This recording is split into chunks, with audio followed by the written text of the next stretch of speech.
Hello everyone, welcome to exam. दोस्तों स्वागत है आप सभी का एग्जाम के इस प्लेटफॉर्म में to make your preparation 50% faster. मेरा नाम है कैलाश तिवारी। आज हम बात करने वाले हैं करंट एग्रीकल्चर की। सितंबर मंथ की हम बात करेंगे। हम हर बार मंथ एंड पे बनाते थे, अभी हमने मंथ एंड से पहले बनाया है। क्यों? क्योंकि बहुत सारे स्टूडेंट्स की रिक्वेस्ट थी, खासकर आरआरबी एसओ एएफओ देने वाले स्टूडेंट्स की रिक्वेस्ट थी। तो उसके बेसिस पे हम कुछ कुछ डिस्कस करेंगे जो अभी तक का करंट अफेयर्स है।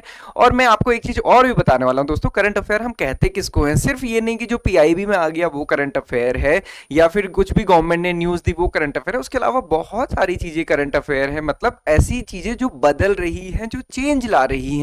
और ऐसी बहुत सारी चीजें आज हम डिस्कस करने वाले हैं जो न सिर्फ एग्रीकल्चर के फील्ड में चेंज ला रही हैं, बल्कि आपके जीवन में भी चेंज लाने वाली हैं। तो अगर आप एग्रीकल्चर ग्रेजुएट हैं दोस्तों, तो ये आज का सेशन में एक न्यूज ऐसी है जो आपके लिए बहुत बड़ा चेंज लाने वाली है। वो क्या है हम देखेंगे। आज हम डिस्कस करेंगे current affairs for the month September. मैं आपको एक चीज बता दूं कि यहाँ पे मेरा टारगेट रहता है कि मैं इन्फोग्राफिक्स के थ्रू आपको चीजें समझाऊं, और जिसको बहुत डिटेल में पढ़ना होगा, इसका जो पूरा डिटेल्ड पीडीएफ है 15-16 पेजेस का। डिटेल्ड भी हमारा 15-16 का होता है, 50-60 पन्नों का नहीं होता, जिसको आप पढ़ सके उसको आप डाउनलोड कर सकते हैं डिस्क्रिप्शन बॉक्स में या टेलीग्राम चैनल पे मैं शेयर कर दूंगा। ओके, अब देखिए कि इसमें क्या है। इसमें दो फोटो आपको दिख रही होंगी। अब दोनों देख के आपको लगेगा यार ये दोनों ही क्या है, झूठ है ना। बट ये दोनों ही झूठ नहीं है। ये तो ढैंचा है जिसको हम बोलते हैं सिस्बीनिया, और ये क्या है, हमारा जूट है जिसको गोल्डन फाइबर यहाँ पे मेंशन किया है। अब इसमें कहने और समझने की क्या बात है, ये दोनों ही जो द हिंदू न्यूज़पेपर है उसमें बहुत बड़े बड़े आर्टिकल इसमें आए थे। संडे के दिन जो स्पेशल आता है उस पेज में लास्ट टू लास्ट संडे ये आया था गोल्डन फाइबर के अकॉर्डिंग। सो बेसिकली कहने का मतलब क्या है दोस्तों, कई बार क्वेश्चन हमारे एग्जामिनेशन में सिर्फ ऐसे ही आ जाता है, गोल्डन फाइबर किसे कहते हैं, या फिर कुछ ऐसी जो प्रोसेसेस इसमें मेंशन की गई हैं। अब आप देख सकते हैं कि इस पूरी पिक्चर्स में जो सबसे बड़ी उन्होंने प्रोसेस दिखाई है, जूट कैसे कल्टीवेट हो रहा है उसकी नहीं है, ये सिर्फ और सिर्फ किसकी है, रेटिंग की प्रोसेस है। सो ये चीजें आपको हेल्प करती हैं। तो इसलिए जब भी न्यूज़पेपर पढ़ें ऐसी चीजें जरूर पढ़िए। आपने जो किताबी ज्ञान अपने ग्रेजुएशन में लिया है उसके अलावा आपको कंसेप्ट प्लस प्रैक्टिकल और चैलेंजेस क्या है वो भी समझने को मिलते हैं। सिमिलरली आप देख सकते हैं कि a woman carrying a bundle of dried dhaincha stems wading through the waterlogged paddy in the field at Gorimari village in the Assam. So आप देखिए कि कैसे कैसे चीजें यूज करते हैं। हम कहते हैं कि ढेंचा को पूरा का पूरा फील्ड में जुताई कर देनी है, बट ये क्या कर रहे हैं, ड्राई स्टिक्स को लेके जा रहे हैं। सो अगेन आपको बहुत सारी चीजें पता चलती हैं जो जरूरी नहीं है कि लिटरेचर में हमने सब कुछ पढ़ा हो, इसलिए ये चीज देखना बहुत जरूरी है। अब आगे बढ़ने से पहले मैं आपको बता दूं दोस्तों, big billion days, big be days हमारे जो एक हम कह सकते हैं पूरे साल में एक ऐसा ऑफर होता है जिसमें कि जितने भी आपके कोर्सेज हैं वो 70% ऑफ तक आपको मिल जाते हैं। सो ऐसे स्टूडेंट जो कई बार मुझसे रिक्वेस्ट करते हैं कि सर इसका प्राइस थोड़ा सा कम कर दीजिए। सो दोस्तों आपके लिए अभी ये ऑफर है, और जो भी स्टूडेंट्स किसी भी एग्जामिनेशन की प्रिपरेशन करना चाहते हैं IXMB के क्वालिटी कोर्सेज के साथ, तो आप इस ऑफर को अवेल कर सकते हैं। तो this is the biggest discount of the year. आपको पता है कि सितंबर के मंथ में हर जगह बिग बिलियन, सो उसका आप बेनिफिट उठा सकते हैं। यहाँ पे बिग बी डेज है। सो दोस्तों आइए सबसे पहले शुरुआत करते हैं इंपॉर्टेंट डे की। तो वर्ल्ड कोकोनट डे, जिसको विश्व नारियल दिवस कहा जाता है, 2 सितंबर को सेलिब्रेट किया गया। इसके साथ साथ आप देखेंगे आजकल मैं कहता हूं, अपने टेलीग्राम चैनल में भी डालता हूं कि जितनी भी मिनिस्ट्रीज के हैंडल हैं, सोशल मीडिया हैंडल, अगर आपको सोशल मीडिया में आवारागर्दी करना पसंद है तो आप इन चैनल्स को जरूर सब्सक्राइब कर लीजिए, सो दैट कि कुछ वैसी चीजों के साथ आपको कुछ काम की चीजें भी दिख जाए। तो यहाँ पे आप देखेंगे कि इन्वेस्ट इंडिया ने पोस्ट डाला था, did you know India is the largest producer and exporter of turmeric globally. तो अब आप देखिए दो इंपॉर्टेंट इंफॉर्मेशन हमें मिली है, टर्मरिक के हम प्रोड्यूसर भी हैं और क्या है, एक्सपोर्टर भी हैं। तो ये एक बहुत बड़ी बात है। Similarly dietary guidelines for Indians release की NIM ने, तो आप इसमें देख सकते हैं ये थाली है जो हमारी डेली इतना कंजम्पशन एटलीस्ट होना चाहिए, जिसमें वेजिटेबल 400 ग्राम है, फ्रूट्स 100 ग्राम है, pulse eggs flesh foods 85 gram है, नट्स एंड सीड्स 35 ग्राम्स है, फैट एंड ऑयल 27 ग्राम्स है, cereal and nutri cereals 250 grams है, एंड मिल्क और कर्ड 300 ml है। इसमें दोस्तों कहीं पे भी मोमो चाउमीन वगैरह या कोई भी स्नैक्स का नाम नहीं दिया गया है। तो अब आप देख सकते हैं कि आप दिन भर में कंज्यूम क्या करते हैं। ओके, चलिए आगे बढ़ेंगे। नेशनल हॉर्टिकल्चर बोर्ड एक ये इमेज को आजकल बहुत शेयर करते हैं। इस इमेज में वो क्या बताना चाहते हैं, वो सिर्फ ये बताना चाहते हैं कि हमारे पास ये एक्टिविटीज और इन स्कीम्स के लिए या फिर इन कामों के लिए स्कीम्स हैं, ये इन एक्टिविटीज के लिए। अब ये एक्टिविटी क्या, commercial horticulture in protected cover, मतलब इसमें क्या है, पॉली हाउस, कोल्ड स्टोरेज से रिलेटेड, पोस्ट हार्वेस्ट मैनेजमेंट से related, commercial horticulture in open field as well. तो मतलब ऐसा नहीं है कि सिर्फ और सिर्फ पॉली हाउस के अंदर, ओपन फील्ड में भी कमर्शियल हॉर्टिकल्चर है उसके लिए भी। तो आपको क्या पता चलता है कि हॉर्टिकल्चर से रिलेटेड उसकी पोस्ट प्रोसेसिंग ड्यूरिंग प्रोडक्शन ये सारी की सारी सब्सिडी कहां पे मिलती है, एनएचपी में। ऐसा ही क्वेश्चन पूछा गया सीसीआई में। तो इसीलिए मैं आपको कह रहा हूं कि ये सारी इमेजेस आपको बहुत सारी इंफॉर्मेशन देके जाती हैं जो जरूरी नहीं है कि आपको बुक्स में नोट्स में मिल जाए। देन सबसे बड़ी चीज है जो एग्री स्टैक गवर्नमेंट ने अभी लॉन्च किया है डिजिटल एग्रीकल्चर में। हर किसान की पहचान, जैसे आप सभी को पता है हमारी पहचान क्या है, आधार कार्ड, तो आधार आईडी है हम सभी की, वैसे ही हर फार्मर की एक फार्मर आईडी बनने वाली है। तो एग्री स्टैक को उसमें यूज किया जाएगा। एग्री स्टैक आज से नहीं, बहुत पहले से गवर्नमेंट की उस पर काम कर रही थी। अब ये है कि एक डिजिटल आइडेंटिटी दी जाएगी जिसको फार्मर्स रजिस्ट्री कहा जाएगा। उसको जियो रेफरेंस किया जाएगा उस पर्टिकुलर विलेज के साथ, उस पर्टिकुलर लैंड के साथ जो फार्मर की है, और उसके हिसाब से जितनी भी सारी रिकॉर्ड्स होते हैं, प्रोडक्शन डेटा, कुछ भी डेटा चाहिए उससे रिलेटेड, वो सारा का सारा इजीली मिल जाएगा। तो ये बहुत बेनिफिशियल होने वाला है। तो 7 स्कीम्स गवर्नमेंट ने लॉन्च की हैं अभी। इस पे मैंने एक डिटेल में वीडियो बनाया था, तो इसलिए मैं यहाँ पे इनको नहीं डिटेल में डिस्कस कर रहा हूँ, सिर्फ आपको बता रहा हूँ कि क्या क्या चीजें हैं, जरूर पढ़िए। क्या पता अभी रिसेंट के में जो भी एग्जामिनेशन हो आरआरबी एसओ में, उसमें ये पूछ लिया जाए। तो एक तो डिजिटल एग्रीकल्चर मिशन है, दूसरा है crop science and food and nutritional security. अगर आप देखेंगे ओवरऑल जो ये 7 स्कीम्स है, इसमें जो मेजर फोकस किया गया है वो किस पे किया गया है, आर&डी पे, research and development IT sector का भी इन एग्रीकल्चर, और साथ ही साथ रिसर्च पे फोकस किया है। क्यों किया गया है? क्योंकि क्लाइमेट रेजिलियंस चाहिए, है ना, हमको पोल्यूशन कम करना है। हम प्रोडक्शन अभी अच्छा कर रहे हैं बट हम पोल्यूशन भी बहुत कर रहे हैं एग्रीकल्चर में, तो उसको कम करना है। तो उसके लिए सारा का सारा यहाँ पे काम हो रहा है, अगर आप देखेंगे। और पल्स ऑयल सीड जो हमारा चैलेंजिंग पार्ट है, अभी उसके लिए काम किया जा रहा है। Strengthening agriculture education management and social sciences, दोस्तों ये बहुत इंपॉर्टेंट है कि एग्रीकल्चर की एजुकेशन को भी चेंज किया जाए। क्योंकि आप सभी को पता है अभी तक की भी ग्रेजुएशन में हम वो पढ़ते हैं जो 1960 के टाइम पे वर्क किया था। बट आपको पता है आज हमारे पास चैलेंज दूसरा है। आज हमारे पास चैलेंज जरूरी नहीं है कि हाई प्रोडक्टिविटी ही या हाई प्रोडक्शन ही लेना है, हमारे पास चैलेंजेस और भी है। न्यूट्रिशनल सिक्योरिटी हमें चाहिए, हम पैडी वीट की तरफ ही नहीं जाना चाहते हैं बल्कि हम कोर सीरियल्स पे भी ध्यान देना चाहते हैं। नेचुरल फार्मिंग, ऑर्गेनिक फार्मिंग, उसको ज्यादा गवर्नमेंट प्रमोट कर रही है। तो ये बदलाव यहां भी रिफ्लेक्ट होने चाहिए, तो इसके लिए काम किया जा रहा है। Then sustainable livestock and health and production, sustainable development for horticulture. हर जगह आप देखिए सस्टेनेबल डेवलपमेंट, और उसके लिए क्या किया जाएगा, स्ट्रेंथन किया जाएगा किसको, कृषि विज्ञान केंद्र को। नेचुरल रिसोर्स मैनेजमेंट, तो आप देखिए सारी की सारी बात किस पे, नेचुरल रिसोर्स मैनेजमेंट, सस्टेनेबिलिटी, इन सारी, क्लाइमेट रेजिलियंस, इन सारी चीजों पे बात की जा रही है। तो ये वीडियोस मैंने कुछ दिन पहले बनाई थी, इसको जरूर देखिएगा, आपको सारी चीजें पता चल जाएंगी। तो कृषि डिसीजन सपोर्ट सिस्टम भी उसी में है, इसको फिर डिस्कस करेंगे। अब देखते हैं कि इस महीने में अभी तक कौन सी ऐसी बहुत इंपॉर्टेंट न्यूज थी जो न्यूज़पेपर में हमें देखने को मिली। तो एक बहुत बड़ी चीज है, अगर आप देखेंगे कि यहां पे इन्फ्लेशन अंडर 4%। अब ये इन्फ्लेशन अंडर 4% क्या है, बेसिकली ये टारगेट है कि हमको इतना ही रखना है, इससे ऊपर नीचे होता है तो फिर गड़बड़ होती है, या फिर आप समझिए कि फिर गवर्नमेंट उसके लिए मेजर लेती है। तो इन्फ्लेशन अंडर 4% रहा, बट प्राइस, वेजिटेबल के प्राइसेस बहुत हाई रहे। मतलब जो बाकी सेक्टर था उसकी वजह से कम, बट एग्रीकल्चर सेक्टर का उसमें बड़ा योगदान रहा है उसको ऊपर करने में। क्योंकि आप देखेंगे जो वेजिटेबल्स है, खासकर टोमेटो, उसमें प्राइस बहुत ज्यादा हाइक हुआ है। और एक और चेतावनी सामने आई, आप देख सकते हैं, बढ़ सकते हैं टमाटर के दाम, फसलों में लगा रोग। कौन सा रोग लगा है दोस्तों इसमें, सरपेंटाइन लीफ माइनर, पत्ती सुरंगक, है ना, और उसके साथ साथ छोटी मक्खी, तो लिरियोमाइजा ब्रेसिका का लार्वा। अब आप देख सकते हैं कि ये सारी चीजें, अब ये क्या है, इंसेक्ट्स, न्यूज में है, क्वेश्चन आ सकता है। और सबसे बड़ी बात क्या है, इन्फ्लेशन, और उसके बाद ऐसी चीजें जो फर्दर इन्फ्लेशन को बढ़ा सकती हैं। तो ये चीजें आपको न्यूज़पेपर में बहुत अच्छे से पढ़नी होती है, साथ ही साथ समझनी भी होती है। देन उसके बाद है स्टैब्लिशिंग कार्बन मार्केट, इसकी बहुत अच्छे से समझिए क्योंकि ये हमारे ग्रेजुएशन का पार्ट नहीं रहा है।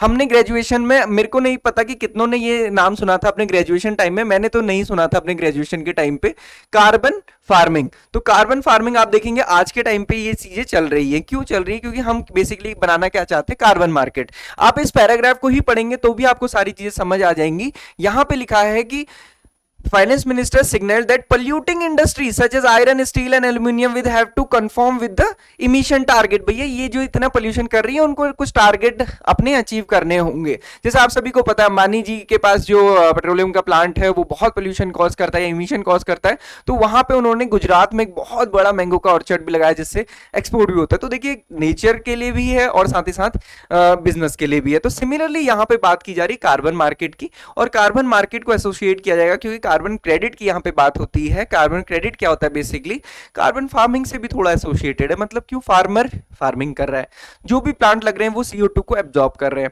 अब जब CO2 को वो एब्जॉर्ब कर रहे हैं तो मतलब ये सेवा तो फार्मर फ्री में प्रोवाइड कर रहे हैं, जबकि ये तो पल्यूट कर रहे हैं, है ना। ये पल्यूट कर रहे हैं, ये बेचारे ठीक कर रहे हैं। अब इनको तो पॉल्यूशन करने के बावजूद इनका रेवेन्यू आ रहा है, बट इसका पॉल्यूशन कम करने के बाद भी कोई फायदा नहीं हो रहा है। तो गवर्नमेंट ने कहा कि भाई ये कार्बन क्रेडिट के रूप में दिया जाएगा और फार्मर उसको सेल कर सकते हैं। और इसको क्या कहा गया है? Carbon farming. इस पे भी मैंने डिटेल वीडियो बनाया है, इसको समझिए, पढ़िए। फ्यूचर यही है दोस्तों, फ्यूचर ये भी है। फ्यूचर क्या है? कृषि शिक्षा में बड़े बदलाव, नए विषय पढ़ेंगे स्नातक के विद्यार्थी, ICAR ने दी अनुमति। अब देखिए उसके बाद साथ ही साथ यहाँ पे बहुत सारी चीजें दी हैं, इंटर्नशिप वगैरह, डिप्लोमा वगैरह का भी यहाँ पे बात की गई है। बट जो सबसे बड़ी चीज है वो क्या है? यहाँ पे उद्यमिता, जिसको हम बोलते हैं एंटरप्रेन्योरशिप। उसके साथ साथ क्या इनोवेशन एंड टेक्नोलॉजी से जोड़ा जाएगा। और अगर आप इसमें देखेंगे तो स्पेसिफिकली किसकी बात की गई है? IT incorporation in agriculture courses, क्योंकि IT का जमाना है, हमको हर चीज के लिए IT चाहिए। अब हम ओल्ड एज चीजें पढ़ रहे हैं या फिर ओल्ड एज तरीकों से पढ़ रहे हैं तो वो नहीं चल पाएगा, है ना। लैंग्वेज, प्रोग्रामिंग, ये सारी चीजें सीखनी ही पड़ेंगी और वो डेफिनेटली हेल्प करेंगी। तो क्या होगा उसके बाद? जो एग्रीकल्चर स्टूडेंट्स हैं उनके पास बहुत सारी अपॉर्चुनिटीज होंगी डेफिनेटली। तो ये देखिए, ये हम सभी के लिए या आप सभी के लिए बहुत इंपॉर्टेंट है, क्योंकि ऐसा नहीं है कि हमारी उम्र चली गई है या आपकी उम्र चली गई है। 25 तक या फिर थोड़ा सा ऊपर नीचे आप हो सकते हैं उसके, तो आप समझिए अभी तो बहुत बड़ा टाइम है। और ये चेंजेस सारे के सारे इसी बीच में होने हैं, बहुत जल्दी चेंज होते हैं दोस्तों। ऐसा हम सोचते हैं कि बहुत टाइम लगेगा, कुछ बहुत टाइम नहीं लगता। आप देखिए कंप्यूटर कब आया था? 1993 के टाइम पे उसके लिए आंदोलन होता था कि कंप्यूटर को रेलवे में नहीं लेकर आना है, अदरवाइज जॉब कट होंगी। बट आप देखिए अभी पिछले 20 साल में ही या 30 साल में ही आप देखिए कितना इवोल्यूशन हो गया। कहाँ वो बड़े से कंप्यूटर और कहाँ आज सारे TT टैब लेके घूमते हैं। सो आप समझिए कि टेक्नोलॉजी बहुत जल्दी इवॉल्व करती है, तो ऐसे में अपने आप को भी इवॉल्व करना बहुत जरूरी है। इसलिए ये इंपॉर्टेंट है समझना। सिर्फ हम जो भी चीजें पढ़ें बस ये टारगेट ना करें कि ये एग्जाम में कैसे आने वाली है, ये भी समझें कि हमारे जीवन में कैसे इंपैक्ट करने वाली है। नौकरी लगेगी बट जरूरी नहीं है कि नौकरी में ही सारी चीजें हो, क्योंकि बैंकिंग के डायनामिक्स भी तो चेंज हो रहे हैं ना। तो आप उस चीज को भी समझिए। गवर्नमेंट ने एग्रीश्योर फंड को लॉन्च किया। अब ये क्या है? बेसिकली एक ब्लेंडेड कैपिटल फंड है स्टार्टअप्स के लिए और रूरल एंटरप्राइजेस के लिए, जो भी एग्रीकल्चर के सेक्टर में, लाइट के सेक्टर में करेंगे उनके लिए है, जिसमें गवर्नमेंट ऑफ इंडिया का शेयर 250 करोड़ का है, नाबार्ड का 250 करोड़ का है, बैंक्स एंड प्राइवेट इन्वेस्टर का 250 करोड़ का है। बेसिकली है क्या? फार्मर्स को और स्टार्टअप्स को fostering innovation and investment in agriculture startup, boosting production, reducing cost, diversification, post harvest loss. यही सारे चैलेंजेस है एग्रीकल्चर में, ये सारे के सारे दूर हो सकते हैं अगर वहां पे स्टार्टअप्स आ जाए। खेती करने की किसी को जरूरत नहीं, खेती फार्मर कर ही रहा है, उसके बाद में ये सारी चीजें आ जाएंगी तो ये डेफिनेटली अच्छा होगा। तो गवर्नमेंट ने क्या किया? इसके लिए एग्रीश्योर ग्रेनथन अवार्ड्स दिए गए, विनर, रनर अप और सेकंड रनर अप, ये प्राइज पूल बेसिकली बनाया गया। देन 5 ईयर ऑफ प्रधानमंत्री किसान मानधन योजना। प्रधानमंत्री किसान मानधन योजना एक बहुत अच्छी स्कीम है। किस चीज के लिए है? पेंशन के लिए, जिसको हम बोलते हैं फाइनेंशियल इंक्लूजन में सोशल सिक्योरिटी का एक बड़ा कंपोनेंट होता है पेंशन। अटल पेंशन योजना है जो हर कोई या कोई भी उसमें एनरोल कर सकता है। बट प्रधानमंत्री किसान मानधन योजना है जिसमें सिर्फ और सिर्फ small and marginal farmer eligible हैं या फिर एनरोल कर सकते हैं, जिसमें कि एज 18 to 40 होनी चाहिए। मंथली पेंशन मिलेगी fix 3000 rupees after the age of 60। और अभी आप देखिए कंट्रीब्यूशन कितना है, एज के हिसाब से डिपेंड करता है। 18 में कोई अगर एनरोल कर रहा है तो उसको 55 पे करने होंगे, और अगर कोई उससे बड़ी एज में तो वो वेरी करता है बेसिकली इस टाइप से। बेनिफिट क्या है? मंथली पेंशन मिलेगी, उसके बाद अगर उस किसान की डेथ हो जाती है तो फैमिली पेंशन मिलेगी उसके स्पाउस को। एनरोलमेंट कहीं से भी किया जा सकता है, बैंक से किया जा सकता है, CSC से किया जा सकता है, ऑनलाइन सुविधाएं भी सारी गवर्नमेंट दे रही है। अब इसके साथ साथ आप देखेंगे अभी एक लॉन्च किया गया है जिसका नाम रखा अमृत कटला। अब कटला क्या है आप सभी को पता है, इंडियन मेजर कार्प हैं, 3 हैं, रोहू, कटला एंड मृगल।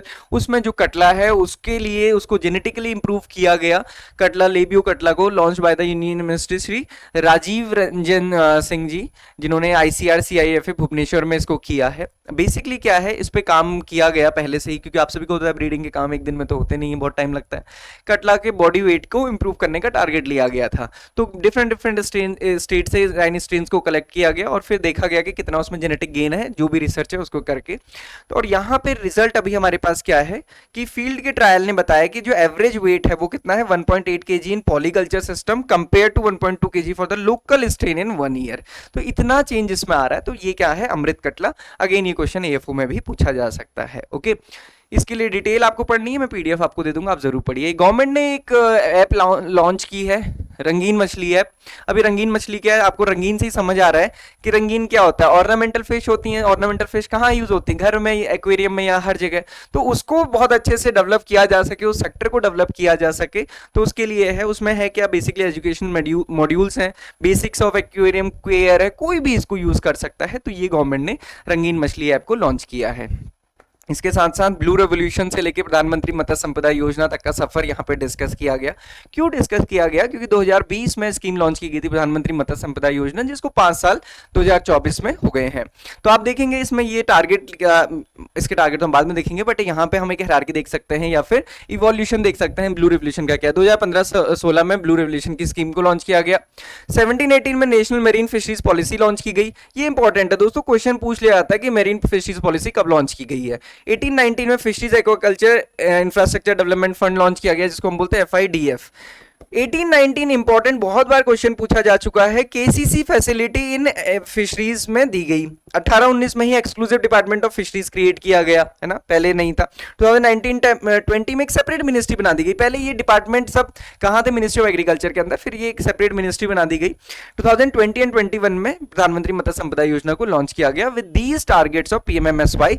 ये बहुत इंपॉर्टेंट है क्योंकि बहुत बड़ी स्कीम है किसमें, फिशरीज सेक्टर में। और fisheries is a sunrise sector जिसका कंट्रीब्यूशन बहुत बड़ा है, क्योंकि जितनी हमारी पोटेंशियल अभी हमने उसको हार्नेस नहीं किया है, इसलिए इसमें बहुत स्कोप है। आप देखिए हमारा टारगेट क्या था कि फिश का प्रोडक्शन बढ़ाना था 13.75 से लेकर 22 मिलियन मेट्रिक टन तक। आप मुझे कोई बता सकता है कमेंट बॉक्स में कितना फिशरीज प्रोडक्शन है, क्योंकि लेटेस्ट एस्टिमेट आए हैं, मैं उस पर वीडियो बनाऊंगा। Enhancing aquaculture productivity 5 ton per hectare, कहाँ से 3 टन है जो हमारी। Augmenting domestic fish consumption 5 kg से 12 kg बढ़ाना है। 55 lakh direct and indirect employment को बढ़ाना है। Doubling the farmer income, fishery sector का कंट्रीब्यूशन 9% तक लेकर आना है under the agriculture, not in the total, in the agriculture. जो एग्रीकल्चर का GVA है उसमें इसका कंट्रीब्यूशन 9% तक हो from 7.28। Doubling the export earning, जो उस समय 2018-19 में 46,589 थी, उनको 1 लाख करोड़ रुपीस करना है। Reduction of post harvest losses reported 20 to 25 to about 10% ये करना है। ये टारगेट लेके प्रधानमंत्री मत्स्य संपदा योजना को लॉन्च किया।